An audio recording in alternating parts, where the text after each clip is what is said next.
already learned in our previous video. We learned the subject-verb agreement. So what is the subject-verb agreement? For a happy married life, a husband must agree with whatever the wife says, right? Obviously right, huh?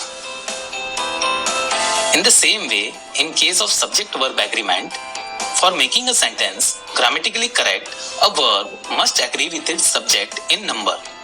That is to say, in any sentence, singular subject must have singular verb and plural subject must have plural verb. This is the most general rule, so I will repeat it again. Singular subject must have a singular verb and plural subject must have a plural verb. Please note, this statement holds true only when subject is in third person. Now, let me give you an example of it. Basketball rolls across the floor. Here, basketball is singular, so singular verb rolls is used. Let's look into an example where plural noun is used. Basketballs roll across the floor. Here, a noun is plural, so plural verb roll is used. This is the most general rule, and we have already discussed regarding this rule in our previous video related to subject-verb agreement.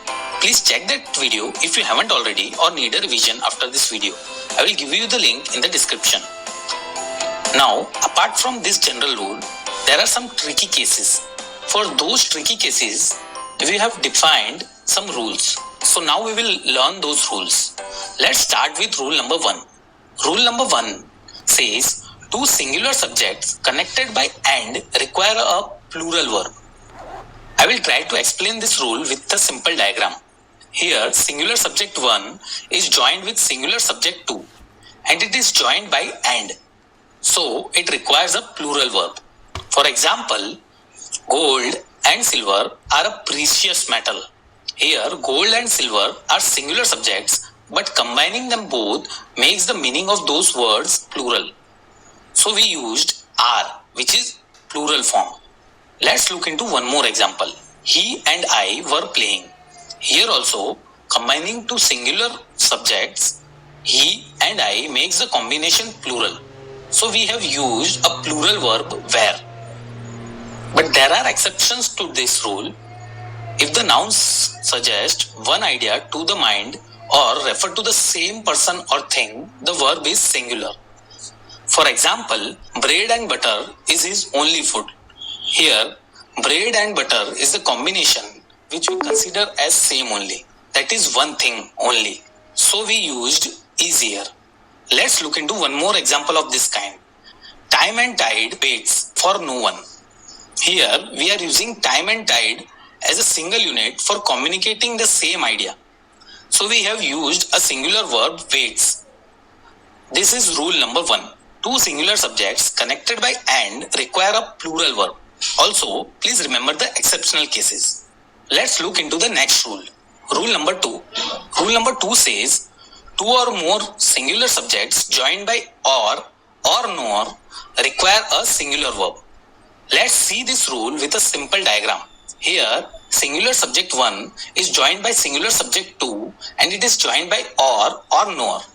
So, it requires a singular verb. For example, neither food nor water was found there. Here, singular subject food and water is joined by nor. So, we use singular verb was. Let's look into the next example. Either the cat or mouse has been there. Here, singular subject cat and mouse is joined by or. So, we use the singular verb has. Let's look into a different scenario in this case. If one subject joined by or nor is plural, the verb is plural. And plural subject must be placed by the nearest verb. For example, neither the chairman nor the directors are present. Here, the word chairman is singular, but the word directors is plural. So, we use the plural verb are. Please also note, plural subject directors is used just before the verb are. So this is rule number 2. Two or more singular subjects joined by or nor require a singular verb. Let's look into the next rule. Rule number 3. Rule number 3 says, When the subjects joined by or nor are of different persons, the verb agrees with the nearer. Let's see this rule with a simple diagram. Let's look into the examples to understand this rule. Neither you nor he is to be blamed.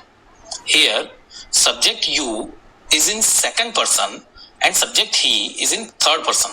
But verb is nearer to subject he. So verb is used. Let's look into one more example of this kind. Either you or I am mistaken. Here the verb am is used as it is nearer to subject I, which is in first person. So this is rule number 3. When the subjects joined by or nor are of different persons, the verb agrees with the nearer one. Let's look into the next rule. Rule number 4.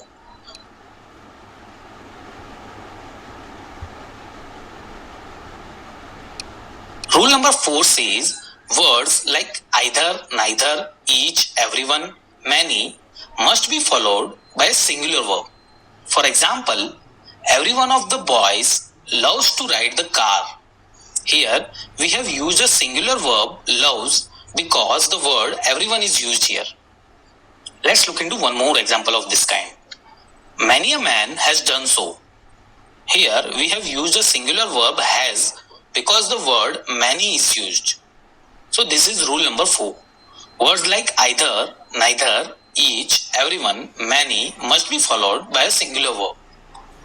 Let's look into the next rule. Rule number 5. Rule number 5 says some nouns which is plural in form but singular in meaning takes a singular verb.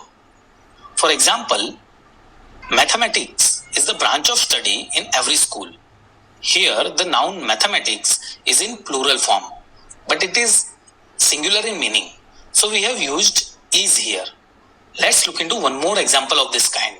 The news is true. Here the noun news is in plural form but it is singular in meaning. So we have used is here. So this is rule number 5.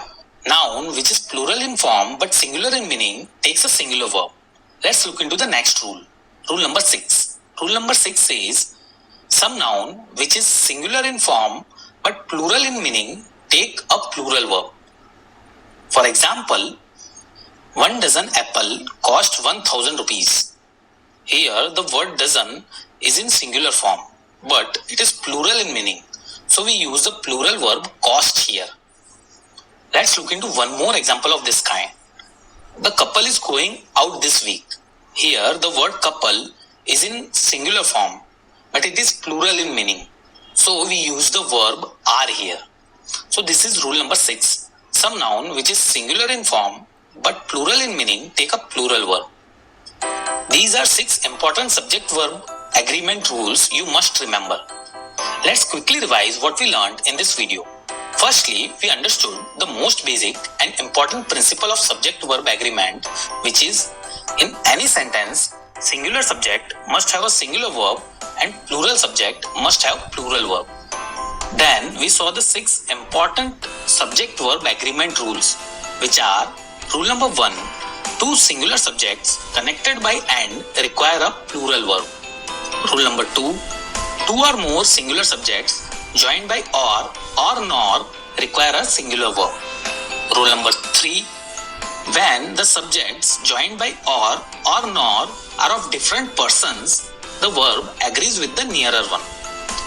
Rule number 4, words like either, neither, each, everyone, many must be followed by a singular verb.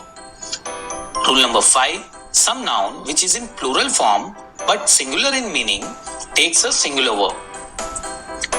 Rule number 6, some noun which is singular in form but plural in meaning takes a plural verb.